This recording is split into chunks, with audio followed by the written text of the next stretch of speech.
Le quería preguntar, como ha dicho en la intervención, sobre el caso Millet.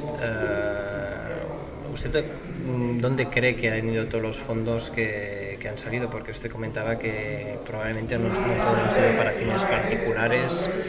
¿Y qué debate plantea esto sobre la financiación de los partidos? Bueno, yo lo que planteo exactamente es que es difícil imaginar que todas las sumas cuantiosas que han sido distraídas, han sido dispuestas ilícitamente, tanto del consorcio del Palau como de la Fundación del Orfeo y del Palau, es difícil imaginar que esas sumas de millones y millones de euros hayan ido al beneficio personal o particular de los querellados.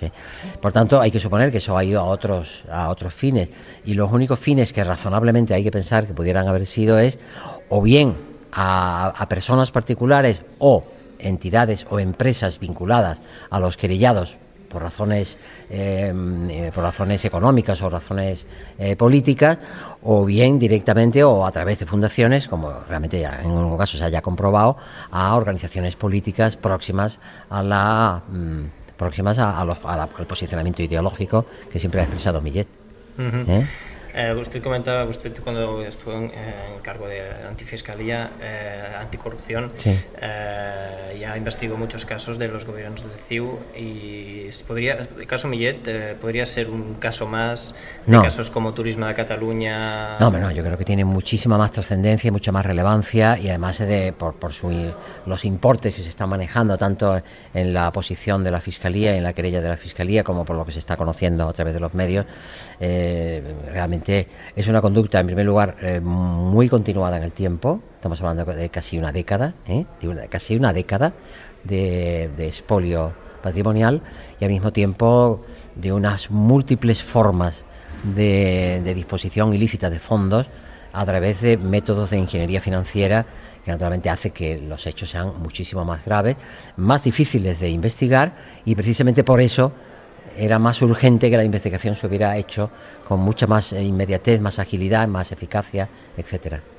¿Qué le diría al juez instructor que podría haber hecho? ¿Cree usted que tendría que haber pedido medidas cautelares? Yo creo que lo que yo le diría al juez instructor que cumpliera con su deber como juez, que supongo que lo hará antes o después, y al mismo tiempo que practique las diligencias que está pidiendo la Fiscalía. Eso sería lo primero que le diría.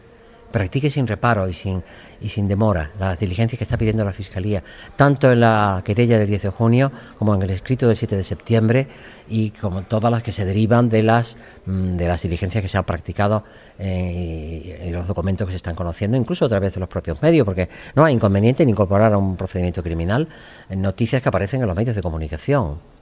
La Fiscalía Anticorrupción eso se hacía con normalidad, incluso servía de fundamento para formular algunas denuncias. Por tanto, yo creo que lo que hay que hacer es instruir, investigar y esclarecer los hechos. Y este es el objetivo de una causa tan grave como esta. Porque habitualmente cuando hay una confesión, lo normal sería que enseguida se citara a declarar como imputado a la persona. ¿Es así? Se debía haber hecho de forma inmediata, pero en todo caso la confesión era completamente parcial y sesgada, y por tanto la confesión en sí misma no agotaba ni mucho menos el alcance de esa investigación, que tenía muchas más dimensiones de las que se desprendían de los hechos que fueron expresados en la confesión. Ya por último, ¿qué papel cree que podría haber tenido el Departamento de Justicia durante todo este proceso? ¿Cree que podría haber estado mejor? Yo sencillamente creo que que las fundaciones, concretamente, así la Fundación Orfeo Català de Palau de la Música, tiene un control establecido en las leyes que se llama el protectorado, que está situado en el ámbito de las consejerías de justicia, de la anterior y de las anteriores, y creo que esos protectorados tienen una función de control, de verificación de cuentas, por tanto de averiguación de si las cuentas que se les presentan son o no ajustadas a la realidad y reflejan fielmente lo que resulta de los libros de contabilidad o de las cuentas anuales, etcétera.